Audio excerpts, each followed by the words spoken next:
Welcome to the Tech Egg. Don't get scrambled. Enjoy the video. You start now by confirming you're signed into your Apple ID and on Wi-Fi so the system can read current backup data. Once done, open Settings, tap your name, then Icloud, and choose Manage Storage. Make sure you identify which device backup you intend to remove.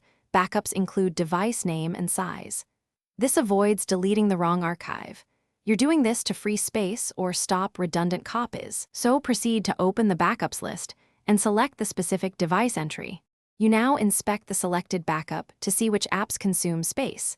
Tap into the device entry to view per app data. If you only need to trim storage, toggle off individual apps and confirm you understand those app data will stop syncing to iCloud. If you want to remove the whole backup, choose Delete Backup and confirm the irreversible deletion of that iCloud copy. Make sure to stop automatic backups afterward if you don't want the device to recreate the backup immediately. Finish by confirming Delete Backup and then go back to iCloud Backup to toggle it off if you want to prevent a new copy.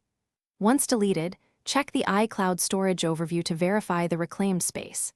If you plan to keep backups, consider enabling selective app backups or using a computer-based archive.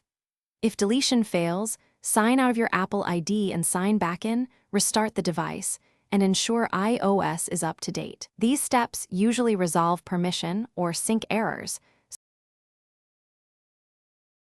Thanks for watching. Consider subscribing if I helped unscramble your problems.